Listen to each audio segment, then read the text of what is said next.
Información, diálogo y análisis con nuestros invitados. Son las 7 de la mañana con 20 minutos a esta hora. Saludo con la doctora, perdónenme. Sí, Melania Carrión. Le hemos invitado, es experta en materia constitucional, procedimiento parlamentario, para un poco entender lo que ocurrió el día de ayer en la Corte. Fueron casi 8 horas de audiencia. Nosotros la seguimos hasta más o menos Sí, un poquito antes de las 5 de la tarde, que empieza el noticiero de la tarde, y la audiencia terminó a las 18 horas con 40 minutos. Como les decíamos, más o menos le tomaría entre 45 días, o mínimo 45 días a la Corte hallar un pronunciamiento al respecto. Buenos días, doctora Carrión. Daniel Montalvo le saluda desde los micrófonos de MQ, la radio de Quito. Arranquemos tratando de entender. Varias personas pensaban, y lo manifestaban ayer en redes, que la Corte tenía ya que resolver ayer sobre los argumentos esgrimidos, tanto por los legitimados activos, es decir, los demandantes, como los legitimados pasivos, es decir, los demandados. Buen día, qué gusto, Daniel, un placer. Nada más hay una precisión. No soy constitucionalista, conozco en términos generales la materia, pero me parece que es un ejercicio de honestidad intelectual clarificar ese tema. Sin embargo, conocemos lo que debe saberse en este caso respecto al tema de la audiencia, los elementos fundamentales que fueron esgrimidos, el momento mismo en el que se encuentra la sustanciación de la causa, en particular sobre la Ley de Solidaridad Nacional, y me parece que lo que vimos el día de ayer, más allá del trámite, porque ya usted lo ha señalado, hay que esperar al menos 45 días, hay tiempos específicos que están regulados para que el juez ponente presente su propuesta, para que ésta sea socializada con los demás jueces, para que los jueces abonen a la tesis, al pronunciamiento preliminar que haya elaborado tentativamente el juez ponente, y por supuesto también para que sea debatido y aprobado y que termine siendo una resolución conjunta, un pronunciamiento conjunto. Así que sí, por lo menos 45 días es lo que nos toca esperar. Sin embargo, creo que el día de ayer pudimos ver sobre la mesa algunos elementos que ya fueron previamente discutidos en espacios como en los medios de comunicación, en espacios académicos, en los que se cuestionaba precisamente algunos elementos de esta ley. Uno de los elementos importantes va a ser siempre el de forma, por supuesto, y los elementos relacionados con el fondo y que tiene que ver con esta noción de conflicto armado, el mecanismo para su declaración o reconocimiento, los efectos jurídicos que tendría el decreto ejecutivo y este régimen especial que se crea, y por supuesto las demás disposiciones que acompañan esta norma, que no necesariamente responden a un criterio de unidad de materia ni tampoco a un carácter urgente en materia económica. Y ahí arranquemos entonces quizás por explicar la parte metodológica. El doctor Ali Lozada, quien es el juez ponente, es decir, quien va a elaborar este proyecto de sentencia con base de los argumentos escuchados ayer, decidió dividir en 3 partes la audiencia, es decir, 3 temáticas, arrancando con el tema de fondo, en el que la parte, o digamos, la parte de forma, en lo que el más mencionado fue la unidad de materia, luego con una parte de fondo, pero exclusivamente ceñido al tema del conflicto armado interno, y una tercera parte de fondo también, pero exclusivamente o más bien ceñido a otros temas que no sean del conflicto armado interno. Doctora, ¿por qué esta decisión? Tratamos de entender qué fue lo que intentó hacer el juez al hacer esta, digamos, dividir en 3 ejes o en 3 espacios la audiencia. A mí me parece que es primero algo que ya antes ha hecho la Corte, que es organizar un poco cómo se presentan los argumentos para defender o para presentar digamos, los elementos de descargo o para presentar los elementos que podrían significar inconstitucionalidad de la norma. Me parece que eso quedó también claro. Creo que sí era necesario este ejercicio porque voy a decir una palabra y repetir algo que muchos analizamos y cuestionamos cuando se hizo este ejercicio legislativo, ¿no? Que se trataba de un champús, ¿no? Otros colegas le llamaron chaulafán. En consecuencia, esta mezcla de temas obligaba, a mi criterio, precisamente a que se segmente, se compartimentalice de qué manera se va a abordar los argumentos para darle orden y estructura también, inclusive a las preguntas específicas que la Corte quería plantear y los jueces querían plantear. Y me parece que en ese ejercicio el que se haya separado como un elemento central el tema y separado el tema de forma que tiene que ver con la unidad de la materia, con el carácter económico urgente, que en el centro se debata sobre precisamente esto que transversaliza la ley que es la declaratoria del conflicto armado y sus efectos, pero dejar también para posibilidad de debatir estos otros elementos adicionales como la prisión preventiva, la confiscación, los allanamientos sin orden judicial, es decir, todas estas otras temáticas en otro punto me parece importantísimo porque ciertamente en el centro de esta normativa está este régimen especial que está asociado a una declaratoria de conflicto armado no internacional, el CANI, pero que lo hace de una manera particular en esta ley, contraviniendo estándares internacionales, normativa de derecho internacional humanitario, por supuesto, y sobre todo anticipando que va a tener severos efectos jurídicos y en la seguridad jurídica en el Ecuador.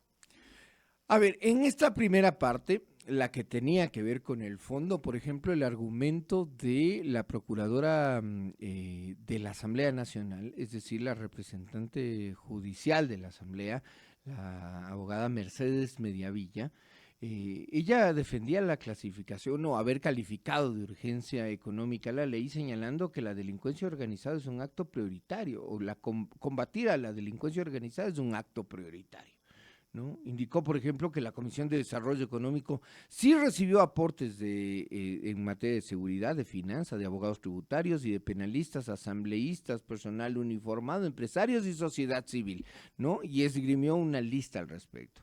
Ella añadió que la Corte exige 3 requisitos para la urgencia: circunstancias apremiantes, conexividad plausible y efectos económicos inmediatos, y que eso se ha cumplido. ¿Cómo lo evalúa, doctora Carrión? Hay algunos elementos, ¿no? Ciertamente no se hizo una gran defensa, hay que decirlo. Nosotros, y lo hemos conversado con algunos colegas, esperábamos un poco más de la defensa de la constitucionalidad de estas normas o supuesta constitucionalidad de estas normas, tanto de parte del Ejecutivo como de la Asamblea Nacional e inclusive de la Procuraduría, considerando además un rol particular que debe tener la Procuraduría. Pero a mí me parece que lo que pudimos ver es una defensa de que se siguieron los pasos que establece el trámite específico para los proyectos de ley calificados como urgente en materia económica y los tiempos, es decir, y dentro de esos tiempos un poco las fases que tiene que cumplirse en el procedimiento. Entonces se dijo sí, se socializó, se hizo todo un flujograma, digamos, de que se cumplió con las fases establecidas en el trámite de urgencia económica. Y ciertamente las fases se cumplieron, eso no está en cuestionamiento. Lo que estaba en cuestionamiento es la unidad de la materia y precisamente el carácter de económico urgente. Sí se abordó y se mencionó brevemente estos elementos. Poco se mencionó, aunque sí se lo hizo de parte de quienes presentaron las acciones de inconstitucionalidad. Me parece que fue INRED quien sí puso sobre la mesa no solamente el precedente jurisprudencial de la Corte Constitucional respecto a estos elementos, como que sean circunstancias apremiantes, que haya conexidad plausible y que además se reflejen efectos inmediatos que justifiquen el carácter urgente. Ciertamente la Corte ha generado esos precedentes, pero por parte de INRED, si no estoy mal, se mencionó también Viviana la ley Hidrobo, sí, orgánica. Sí, es correcto. Viviana Hidrobo. Vivian no lo hizo como INRED, sino me parece que lo hizo como parte de la organización que aglutina varias organizaciones de derechos humanos. Ella se enfocó mucho en un aspecto que para mí es importantísimo, que es precisamente entender si es urgente o no en materia económica el cambiar a un régimen especial que tiene que ver con un régimen que además vulnera la Constitución. Me parece que lo que hizo Vivian fue súper importante porque situó el debate, pese a que en un momento en la Corte se dijo, no, vamos a hablar hablar ahora de la forma, ella encontró la manera de vincular esa forma también a el tema en particular que norma la ley y que es ajeno a un carácter económico urgente y me parece que eso fue muy importante y también evidentemente puso sobre la mesa el carácter de unidad de la materia. Pero me parece que fue Dinred quien sumó además de los precedentes jurisprudenciales la ley orgánica de la función legislativa.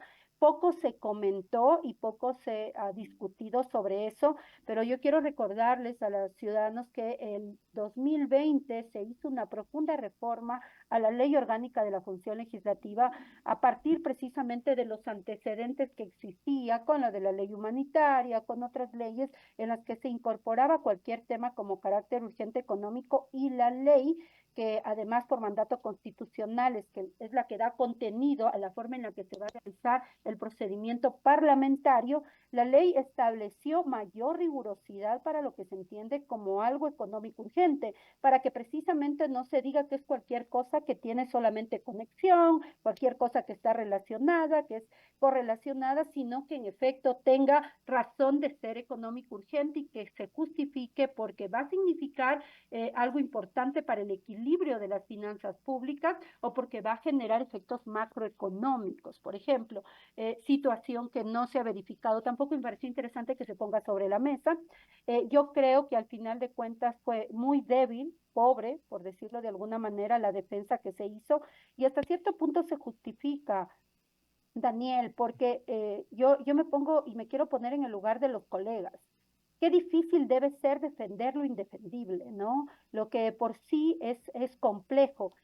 Y tal vez ahí sí un llamado un poco también a estos elementos de honestidad intelectual, ¿no? El que como servidor público te toque defender algo que se sabe indefendible, no debe significar sumarse desde el ámbito del derecho a narrativas, un poco buscando subterfugios, utilizando palabras, tecnicismos que tienen una noción y que son atribuidos a otro en el momento de presentar una réplica, por ejemplo, o un descargo sobre el carácter de inconstitucional de una norma. Y eso pudimos ver ayer, es decir, abiertamente no había una claridad y una defensa de lo que se estaba cuestionando por parte de quienes presentaron las acciones de inconstitucionalidad. Sin embargo, se decía, hemos logrado demostrar de que se ha seguido el trámite y de que se ha cumplido con los criterios de forma de la ley, y me parece que eso también es cuestionable.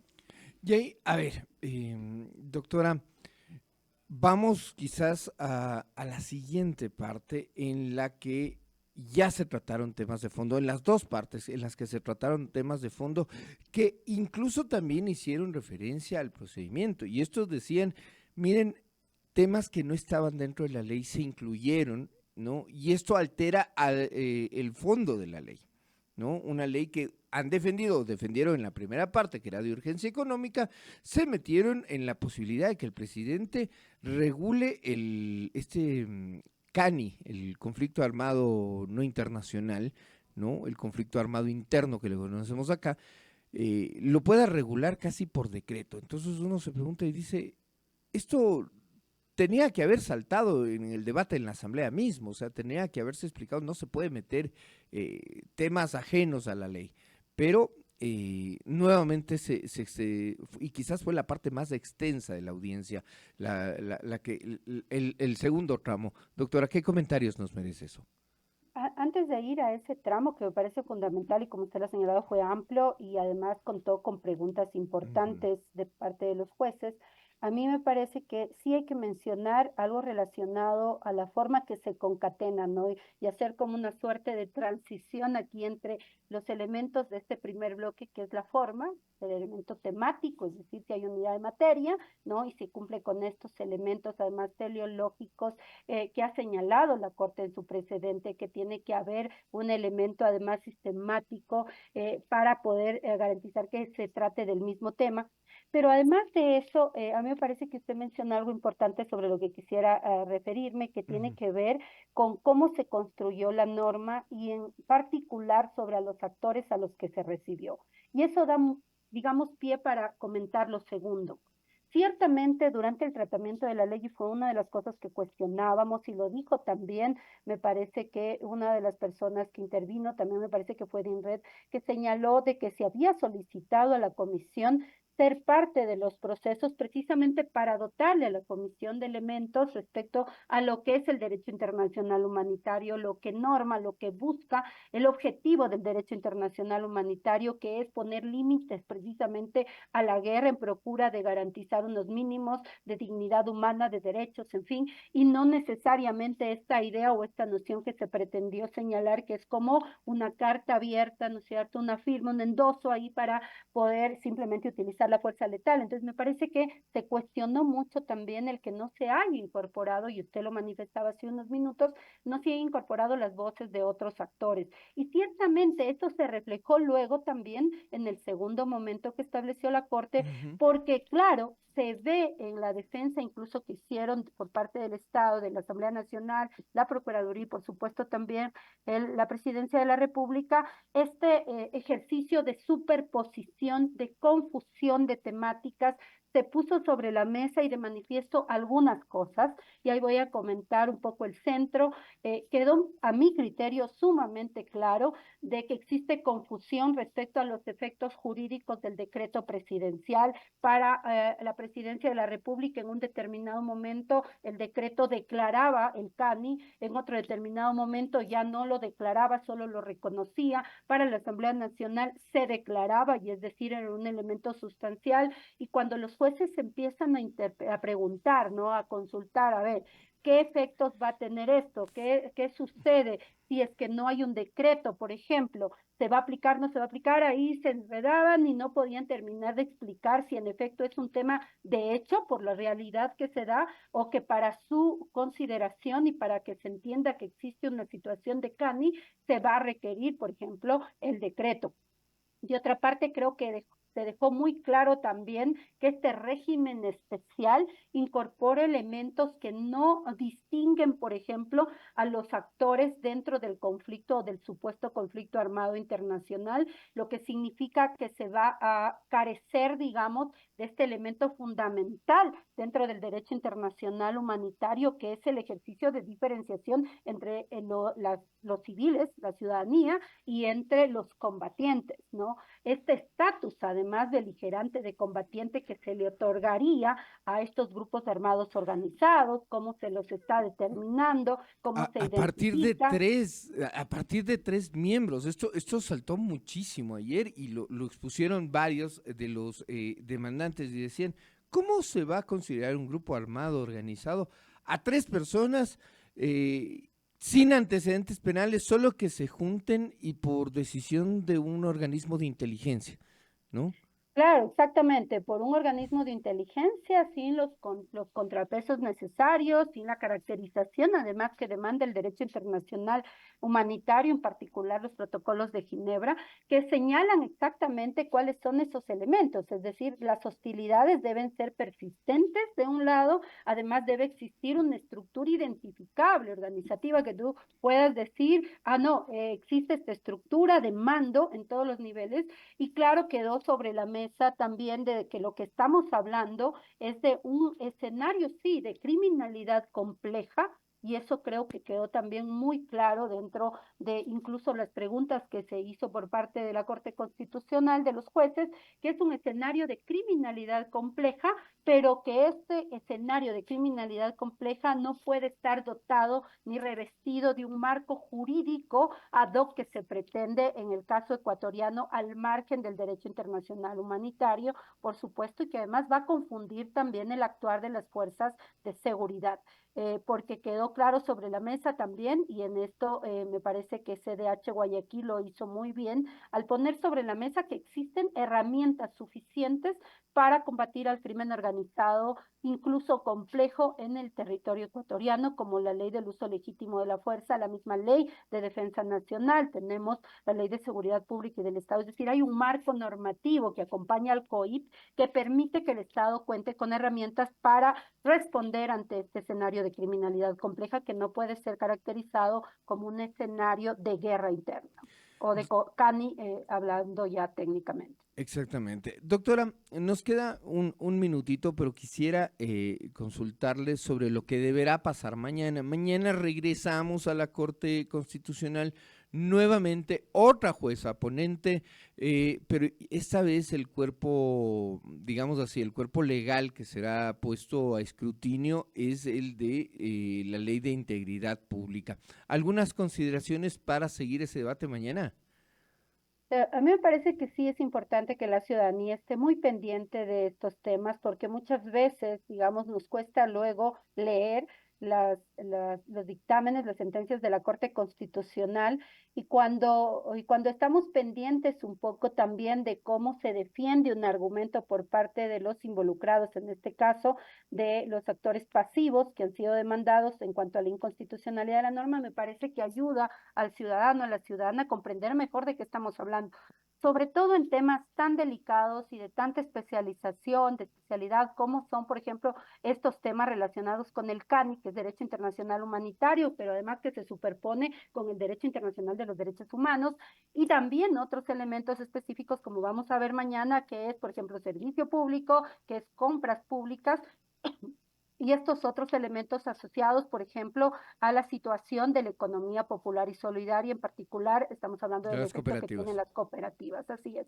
Entonces, mi invitación a estar pendiente, sí, yo sé que es harto, sé que puede ser cansado, son largas las discusiones, pero bueno, mientras uno está haciendo otra cosa, puede hacerlo. Y qué importante, Daniel, y con esto cierro, qué importante la transparencia desde la Corte Constitucional para permitir que todas las ecuatorianos y ecuatorianos podamos por un momento alejarnos de las narrativas, de estas construcciones de propaganda y que podamos directamente escuchar estos debates y ver también un poco la racionalidad de los argumentos. Con eso quiero agradecerle a mi invitada de hoy, a la doctora Melania Carrión, experta en derecho parlamentario, en procedimiento parlamentario y con también sus conocimientos de derecho nos ha hecho o nos ha ayudado a entender lo que pasó ayer en la Corte Constitucional. Gracias, Melania, excelente resto de martes. Igual, gracias.